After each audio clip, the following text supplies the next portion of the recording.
Financement des partis politiques de 2000 à 2018, chiffre rendu public hier par la section des comptes de la Cour suprême au cours d'une conférence de presse, un rapport de vérification qui reste encore à parfaire. Nous ferons le point avec Aloussène Touré dès le début de ce journal.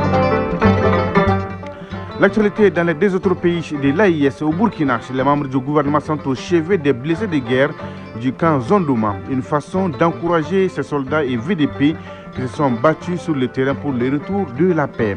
Au Niger, le gouvernement apporte des démentis aux accusations du groupe Orano sur la commercialisation de l'uranium du Niger. Nous ferons le point avec nos confrères de Radio Burkina et de Radio Niger. L'actualité internationale à suivre avec Batraoré. Il est là en direct avec moi dans ce studio.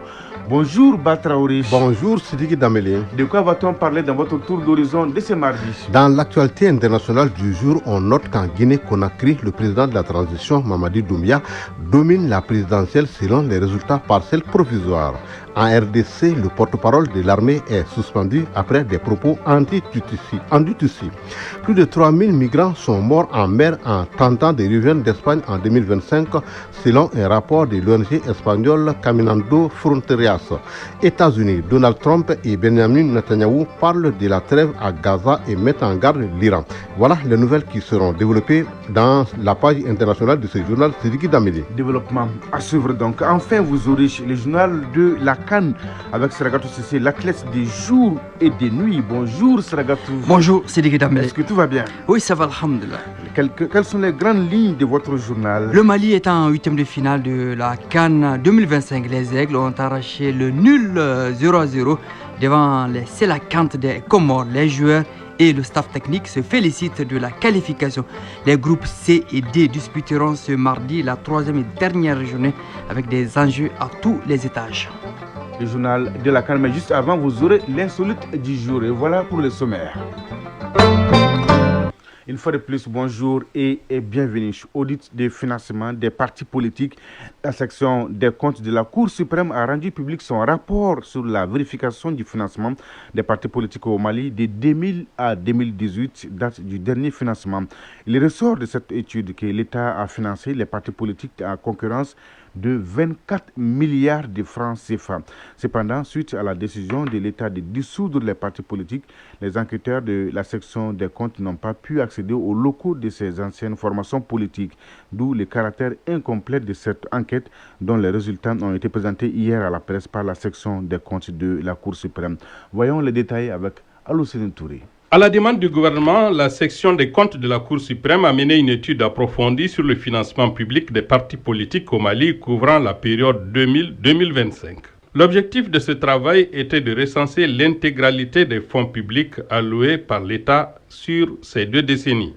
Abdoulaye Sow, président de la section des comptes de la Cour suprême. La quasi-totalité des responsables des ex-partis politiques ne nous ont pas transmis des documents sollicités et n'ont pas voulu rencontrer les membres de l'équipe de vérification, au motif qu'ils n'ont plus la qualité de responsables et d'autre part que les sièges ont été fermés et tous les personnels libérés. Cette limitation a amené la section des comptes à revoir l'étendue des travaux et la méthodologie d'audit. Le rapport souligne une interruption notable des versements. Si le financement était régulier jusqu'en 2018, aucun parti n'a bénéficié de fonds publics entre 2019 et 2025. Par ailleurs, les enquêteurs ont été confrontés à une difficulté majeure, l'impossibilité d'accéder au livre de compte des formations politiques. Face à cette impasse, la section des comptes s'est appuyée sur une revue documentaire et une analyse rigoureuse des archives de la Cour suprême. 24 milliards de francs CFA ont été octroyés par l'État sur la période concernée.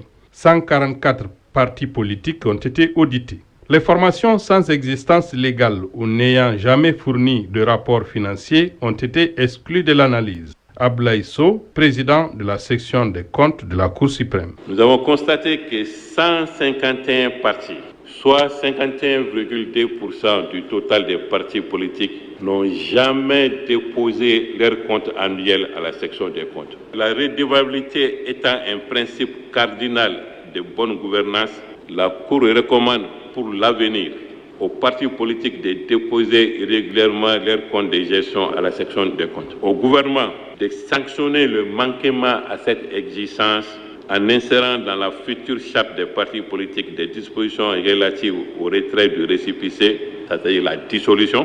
Sur la situation globale des ressources, les 144 partis qui ont déposé au moins une fois un compte de gestion ont déclaré des ressources s'élevant à 42 milliards 145 254 688 francs CFA au titre des exercices pour les comptes ont été déposés.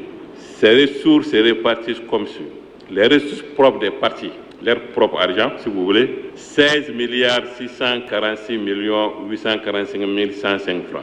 L'aide financière de l'État, 24 milliards 624 625 311 francs. Et les autres ressources, c'est-à-dire les dons et appuis, 873 784 272 francs. L'enjeu de cette étude dépasse le simple constat comptable. L'objectif ultime est de soumettre à l'État des recommandations permettant d'améliorer le futur cadre juridique régissant les partis politiques, a déclaré Abdoulaye Sow. L'actualité sur un autre plan, les membres du Conseil national de transition et la direction de l'Agence nationale de la météorologie étaient réunis hier pour partager certaines informations clés sur l'évolution climatique. Les membres du CNT voulaient surtout s'imprégner des nouvelles orientations stratégiques prises par Mali Météo. Cela dans le but de renforcer la sécurité publique avec des informations d'impact. Le reportage est signé Youssouf Diakité. L'une des missions principales de la météorologie, c'est d'étudier l'atmosphère et ses phénomènes pour analyser, prévoir le temps à court terme et anticiper les risques climatiques, tels que les tempêtes, les inondations, entre autres. Il s'agit d'assurer la sécurité publique et d'informer divers secteurs tels que l'aviation, l'agriculture, l'élevage, grâce à des données collectées par des satellites, radars et des stations. C'est pour mieux partager ces informations que l'Agence nationale de la météorologie organise cet atelier d'échange avec les membres du Conseil national de transition, Tandia Fanda Traoré, directrice générale de Mali Météo. Avant que l'homme ne parle, le ciel a parlé. Avant que la loi ne s'écrive, la nature avertit. Avant que le danger ne frappe, le climat, il prévient. Aujourd'hui, le temps a changé. Les saisons sont devenues incertaines. Les phénomènes extrêmes. Et l'homme trop souvent détourne le regard, happé par le bruit, la vitesse et l'instantanéité. Face à cette dure réalité, nous, gardiens modernes du temps et du climat, répondons présents pour transformer l'alerte en action, le signal en décision et les risques en souveraineté. Le Conseil national de transition apprécie bien la démarche engagée par Mali Météo. Issaka Timbeli, vice-président de la Commission des travaux publics, de l'habitat, des domaines et des transports du CNT. Le climat influence directement l'économie malienne. Agriculture, énergie, transport, santé et gestion des risques. Pourtant, les services climatiques sont encore sous-utilisés faute d'un cadre législatif robuste. L'objectif est de montrer aujourd'hui comment les législateurs peuvent transformer l'information climatique en levier économique. En axe 1, il faudra créer un cadre juridique clair, en modernisant et harmonisant les textes sur la météorologie et la gestion des risques, en définissant les responsabilités des institutions, en fixant les normes de production et de partage des données. L'un des objectifs majeurs, c'est de participer à l'amélioration des modèles et à la compréhension des effets des changements climatiques par les législateurs.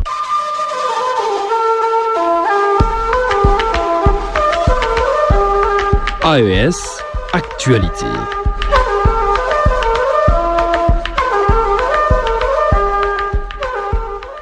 Dans la région de Yadga, 2 membres du gouvernement burkinabé étaient hier au chevet des blessés de guerre du camp Zondouma basé à Waïgouya. Ils sont allés traduire les encouragements du chef de l'État à ses soldats et VDP qui se sont battus sur le terrain pour le retour de la paix. Les ministres Karamogo Jean-Marie Traoré des Affaires étrangères et Pingonde Gilbert Ouedraogo de la communication ont salué les efforts de l'équipe médicale qui se bat pour assurer des soins de qualité à ces blessés. Le point de la visite, c'est avec Xavier Belem Niégré de Radio Burkina. Au chevet des blessés de guerre en soins au camp Zondouma de Waïgouya, une délégation gouvernementale composée des ministres en charge des Affaires étrangères et son collègue de la communication et porte-parole du gouvernement. Ils sont venus rendre visite à ces blessés, victimes de fractures et autres blessures par balles, et engins explosifs sur le théâtre des opérations.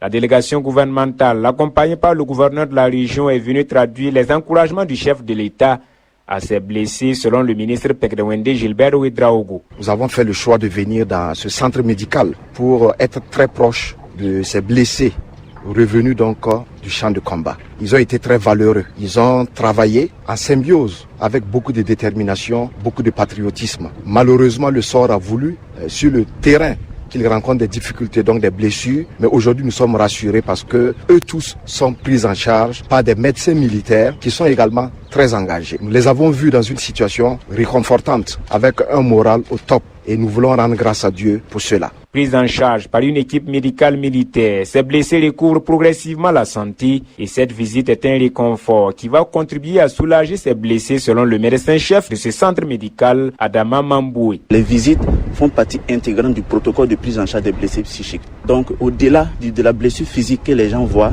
il y a aussi la blessure psychologique que les gens ne voient pas. Elle est aussi importante et aussi réelle que la blessure physique. Et elle nécessite aussi une prise en charge aussi adéquate que la blessure physique. Donc c'est en cela que cette visite vient à point nommé. Donc je pense que cela va en tout cas rehausser le moral de ces blessés-là. Et cela est très important pour les blessés. La délégation gouvernementale a aussi salué le courage et la détermination des soldats et VDP de la région qui ont permis la libération de certains axes routiers et le retour de nombreuses personnes déplacées dans leurs villages respectifs. Face aux accusations du groupe Orano, le gouvernement nigérien apporte des clarifications sur le dossier de l'uranium. Les ministres en charge des mines et son collègue de la justice et des droits de l'homme ont animé hier un point de presse relatif aux accusations portées par Orano. L'objectif est d'établir les faits économiques et historiques et dénoncer les déséquilibres structurels dans la commercialisation de l'uranium du Niger. Voyons tout cela avec notre confrère de Radio Niger, Ouedraogo Hassana. Répondre avec fermeté aux narratifs qui cherchent à transformer un exercice souverain en accusation et à déplacer le débat du terrain du droit vers celui de l'émotion et de la stigmatisation, entre autres objets de ce point de presse. Point de presse relatif aux accusations portées par le groupe Forban Orano concernant l'uranium nigérien. L'uranium nigérien qui est aujourd'hui exporté par l'État du Niger à travers la sueur des travailleurs nigériens et l'effort de l'État. Le ministre en charge des mines a rappelé que les ressources du sous-sol appartiennent aux États et que le Niger entend appliquer le droit. En l'occurrence, le Niger protégera ce secteur stratégique et garantir ainsi la continuité de l'exploitation de son sous-sol. Commissaire-colonel Abachi Ousmane. La situation s'inscrit dans un cadre juridique clair. Il s'agit de la concession d'Arlit octroyée en 1968 sur 360 km² pour 75 ans, qui a été transféré successivement au CEA, à la Cogema, puis à Orano Mining en 2021. Cette concession constitue un droit d'exploitation conditionné et non une propriété du sous-sol nigérien, lequel demeure l'attribut souverain de l'État du Niger. À ce titre, l'État applique strictement sa réglementation minière en toute souveraineté et a décidé de sévir contre tout partenaire qui ne respectera pas la loi. En dépit de tout, ce groupe Orano, dans son exportation, n'a jamais daigné respecter les obligations légales, standards internationaux qui s'imposent à tout opérateur minier responsable, notamment les obligations de prévention, de surveillance, pour ne citer que cela.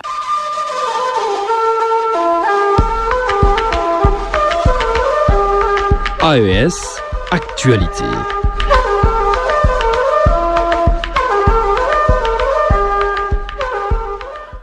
Bonjour Batraouri. Bonjour Sidiki Dambélé. L'actualité chez International, c'est avec vous. Et direction Guinée, sur le président de la transition, Mamadi Doumbouya, dominerait la présidentielle. Oui, l'avance est large, l'effet de surprise presque inexistant. Le général Mamadi Doumbouya, président de la transition en Guinée-Conakry, est en tête par rapport à ses 8 rivaux à l'élection présidentielle selon les premiers résultats officiels partiels provisoires publiés hier au lendemain du scrutin. L'opposition avait appelé à boycotter ce scrutin organisé plus de 4 ans après les événements qui ont conduit au renversement du président Alpha Condé. En Côte d'Ivoire, élection toujours, majorité absolue pour le parti au pouvoir, le PDCI, un net recul. Le Rassemblement des Oufétistes pour la démocratie et la paix, RHDP, conforte sa majorité absolue aux élections législatives du samedi 27 décembre. Le parti du président Alassane Ouattara est élu il y a 2 mois avec près de 90% des voix, rafle près de 77% des sièges selon les résultats provisoires proclamés par la Commission électorale indépendante. En RDC, Batraoré, le porte-parole de l'armée suspendu après des propos anti-Tutsis. Invité de la télévision publique samedi, le général-major Sylvain Ekenge, porte-parole de l'armée congolaise, a ciblé les femmes Tutsis en les accusant de faire partie d'une prétendue stratégie d'infiltration du Rwanda. La réaction des autorités ne s'est pas fait attendre. Dès le lendemain, Sylvain Ekenge a été suspendu de ses fonctions de porte-parole des FRDC. Et ce triste bilan, plus de 3000 migrants morts en mer en tentant de rejoindre l'Espagne en 2025. Ces chiffres marquent une forte baisse par rapport à l'année précédente puisque le bilan s'élevait à au moins 10 457 décès ou disparitions en mer en 2024. Mais les associations de défense des droits des migrants mettent en garde. Cette diminution ne signifie pas que les traversées sont plus sûres. Le ministre espagnol de l'Intérieur indique qu'un peu moins de 36 000 migrants en situation irrégulière sont arrivés par voie maritime et terrestre au cours de cette période contre plus de 60 000 l'année précédente. Aux États-Unis, pour terminer, Donald Trump et Benjamin Netanyahu parlent de la trêve à Gaza et mettent en garde l'Iran. Le président américain Donald Trump est déterminé à progresser vers la deuxième phase de son plan de cessez-le-feu à Gaza, a de nouveau reçu hier le premier ministre israélien Benjamin Netanyahu, son proche allié, cette fois-ci en Floride. Nous avons environ 5 sujets majeurs à aborder et Gaza sera l'un d'entre eux, a déclaré le président américain Donald Trump en répétant qu'il devait y avoir un désarmement du Hamas, un des points de la deuxième phase du plan. Donald Trump a d'ailleurs averti que le Hamas paierait le prix fort s'il ne désarmait pas rapidement Sidiki Dambélé. Merci Batraoré pour toutes ces informations et cette voix de Batraoré qui va nous manquer à l'antenne. À l'attention de tous nos fidèles auditeurs, c'est la dernière présentation de l'actualité internationale par Batraoré aujourd'hui, 30 décembre 2025. Oui, Batraoré fait valoir ses droits à la retraite à partir de demain, 31 décembre 2025. Merci Batraoré pour le sérieux dans le travail, pour les bons moments. Merci pour ton engagement, ton amour pour le travail, tes bons conseils à nous, tes cadets. Toute l'équipe de l'édition du journal de mardi 7h, Seragatou Sissi, Cheikh Abdoulaziz Koulibaly, Idrissa Dambélé, Mamadou Beidjalo, Alou Koulibaly, Fousseni Diarra, nous te disons grand merci. Nous sommes fiers de toi. Travailler et évoluer avec toi toutes ces années a été un véritable bonheur, Batraoré. Bon départ à la retraite. C'est une nouvelle vie qui s'offre à toi. Une vie que nous souhaitons pleine, entière et heureuse. L'aventure continue, Seragatou Sissi. Oui, cela fait plus de 10 ans que nous partagions le journal de 7 heures ensemble. Plus de 10 ans, nous avons collaboré et cheminé ensemble dans la fraternité, le respect mutuel. Plus de 10 ans, le droit de naissance a pris le dessus. Alors, je profite de l'occasion pour souhaiter une bonne retraite à Batraoré, que j'appelle affectueusement Monsieur Ba. Merci Seragatou. Encore merci Batraoré et belle année 2026. Bonne retraite, encore une fois de plus. Nous allons vous retrouver Seragatou pour le journal de la CAN dans une poignée de secondes. Mais en attendant, voyons l'insolite du jour juste après le jingle.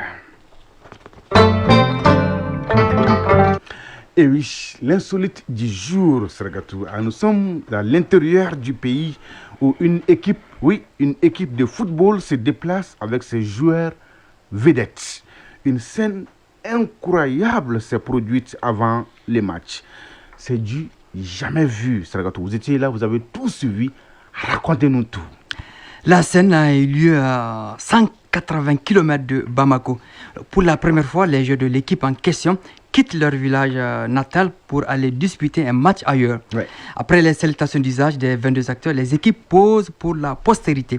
Alors, les visiteurs sont photographiés. C'est normal. Un membre de la délégation se saisit de son téléphone portable et immortalise le moment. Ouais. Alors, 5 joueurs se mettent ensemble pour une photo. Ils ont retardé d'ailleurs le coup d'envoi. Alors, l'arbitre leur administre chacun un carton jaune. Ce n'est pas tout. 2 autres joueurs visiteurs, eux, étaient à côté en train de se prendre en photo avec des supportrices. Bien sûr, supportrices. Ils reçoivent à leur tour, la précision est détaillée. à leur tour un carton jaune. Alors, selon nos sources, les joueurs sanctionnés avaient dit à l'arbitre en ces termes, le match n'a pas encore commencé. Alors, l'arbitre leur répond, vous feriez mieux de vous concentrer et jouer au football et non la star mania. C'est des vedettes du football. Merci, merci Sergatou. Et déjà, bonne année 2026 à vous. Ah oui, merci. Pareillement à vous aussi, à tous les auditeurs. Merci, on se retrouve en 2026. Inch'Allah. Inch'Allah. Ah, Pour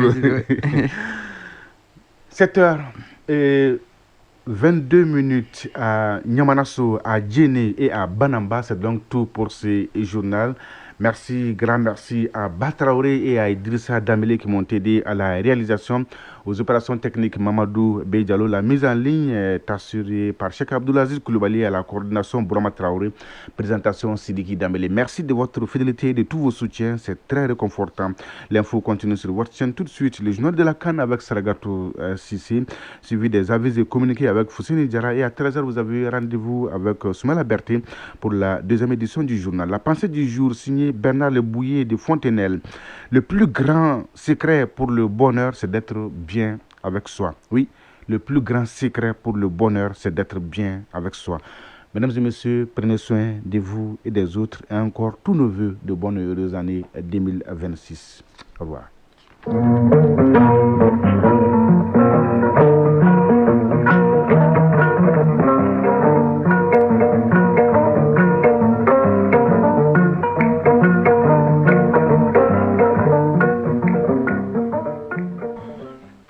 Mesdames, Messieurs, bonjour et bienvenue au Journal de la Cannes sur la Radio Nationale du Mali.